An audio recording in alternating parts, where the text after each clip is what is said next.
super scared. She was shot on her left knee. Her name is Shani Gabai. I met you when you were in Boston, speaking to people abroad. That's the first time I ever saw you.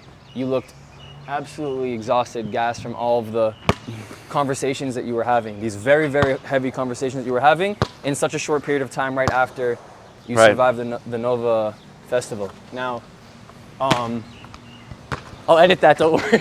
That should be filmed.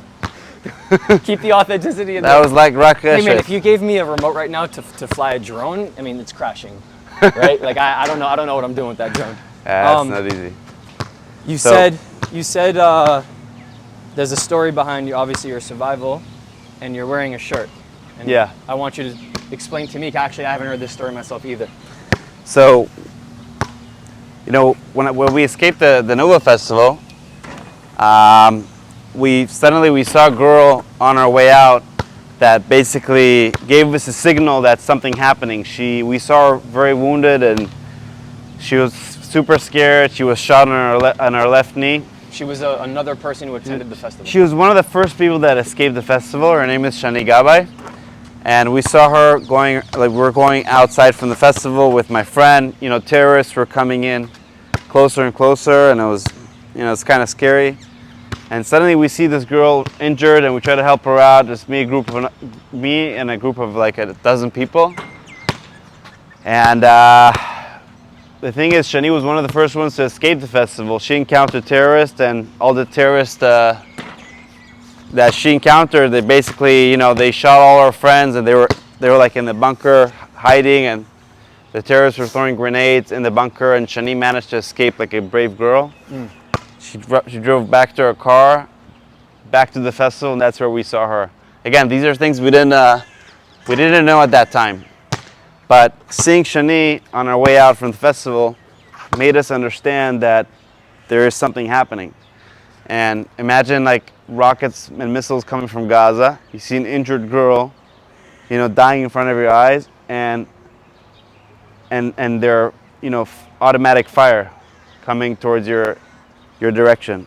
What's crazy? Sorry to cut you off, but like when we listen to these conversations, and I'm like actively really listening to what you're saying, and you say something like, imagine if, like there's absolutely no way I can imagine what you just described.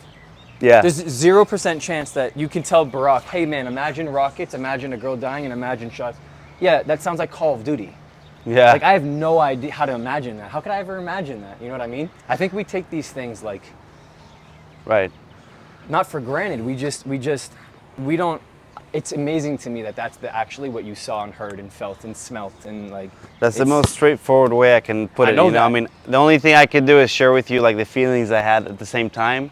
Describing you the situation, you'll never understand maybe how was it like in reality. Yeah. The only thing I can tell you that, it was a super stressful time.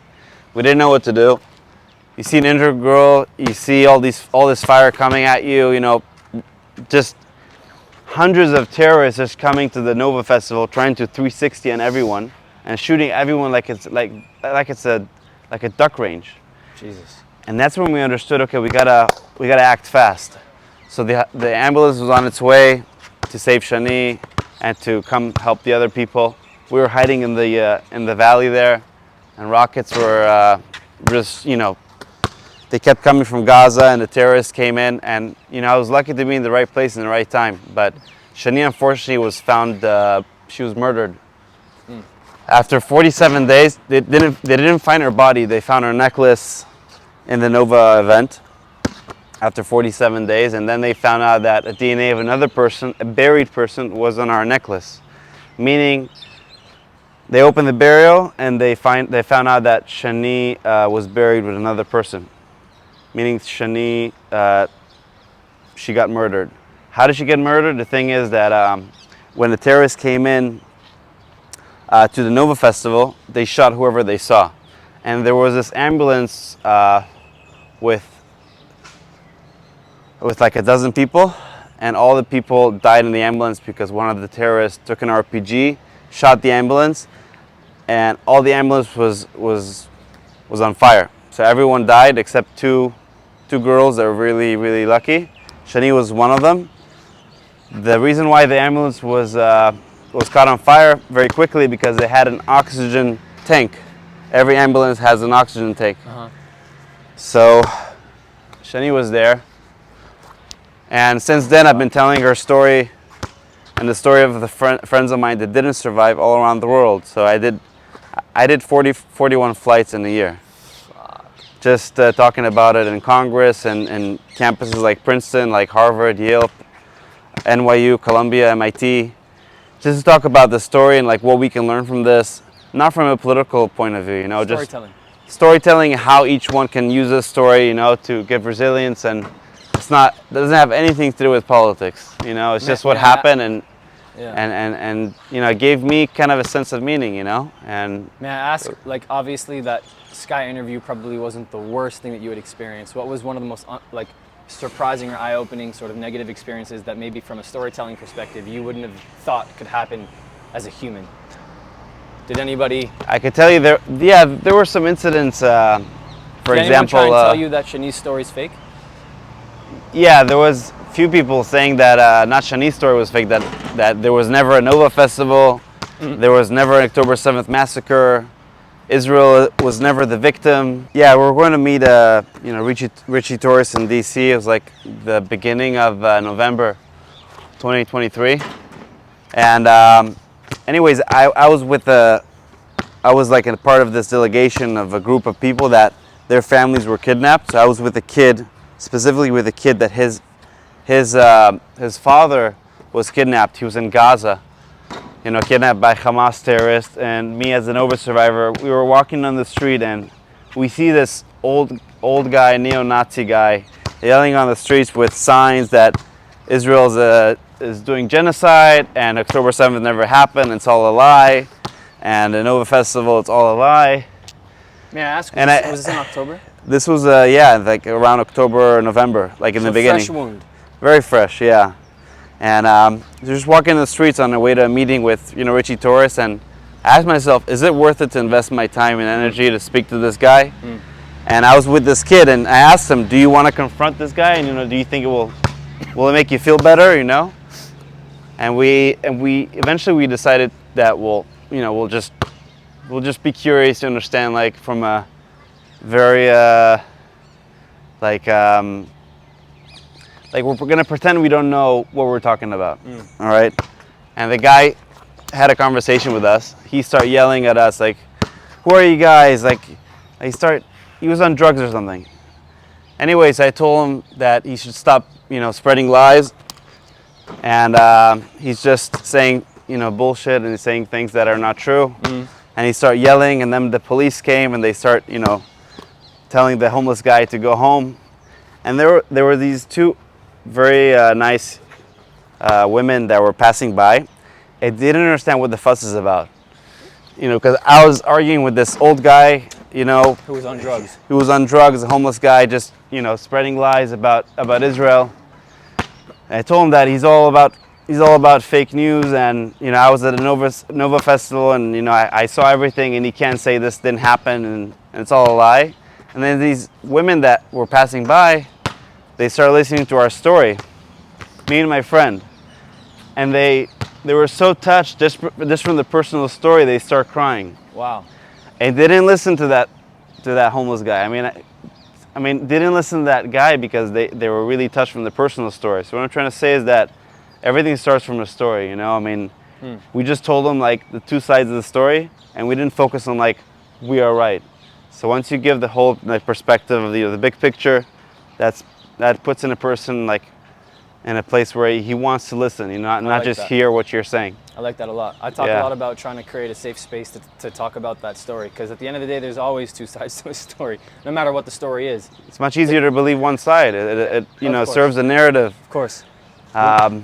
Also, Barak, all the pro-Hamas movement, we see going on. It's not a political movement. It's more of a social movement. It's like people want to save the world from global warming.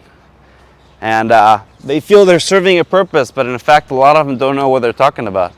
I could swear that if you see a protest and people shouting to the river, to the sea, maybe maybe 2 out of 100 would know which sea and which river they're talking about. Sure. So even if they're not sure about it, they still feel they're doing the right thing, because they probably don't have enough going in their life, so they're just protesting about things they're not sure about. Sure. What we can do is just stay resilient, and Do you find not take these things too seriously, but always be careful. I mean, do you the find, world's getting crazier. yeah.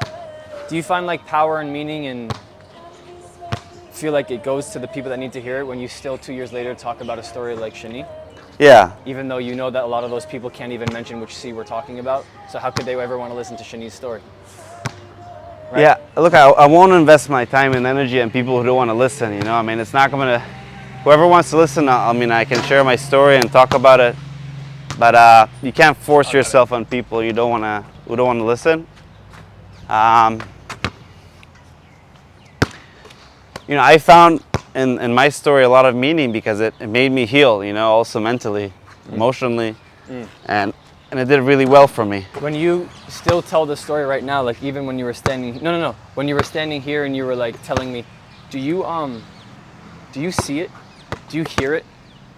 The 7th, like when you're telling the story, do you actually hear the shots? Do you see you talk about people on the floor dead, Hamas terrorists coming in 360, aerial airstrikes, shots. Do you actually still look at me and can you see that? Yeah, I sometimes I imagine it, Wow. It's just, when I started all this mission around, speaking about it around the world, speaking to people, it's not just about my story, it's about our story. Mm-hmm. It's about Israel and us people as a nation. I'm telling this not for myself, I'm telling it for the people who didn't survive. And once I believe that this serves a much bigger purpose, it's not just about myself, it made me feel a lot better, and I do think about, my situation there, but it really depends on the situation. I mean, Shot. It's not easy to talk about it. It's not easy to talk That's about why I it. asked. I go to the Nova event, like in the Gaza Strip, to talk about my story and about all kinds of stuff, to all kinds of influencers and political politicians. It's never easy, but it's always worth it, because what they came just to hear your story, and at the end they're gonna go back to their homes and they're gonna share it, and that's most important for me. I like that. It serves a bigger purpose. I like that. Well, And yeah, it's never easy, but it's always worth it. And I'll keep doing it as much as I can, but I can't keep doing this forever. There are people with a lot more energy and time, and you're a superstar, and you've been doing it also. You've been hustling and telling the story and our story, and you're an advocate, and I have a lot of respect for you. You've been working very hard and really fighting for Israel and just fighting for truth. It doesn't have anything to do with Israel already. Right. No, I appreciate that. So we need more people like this, because we don't have an advantage. It's David and Goliath. Yeah. We're definitely not Goliath. Goliath. Yeah. Goliath. Yeah, and that's why people say that they're like, why do you even bother? And for me, it's too important to not bother. It's too important. Yeah. Yeah. But no, I appreciate that. Yes. Boom. Boom.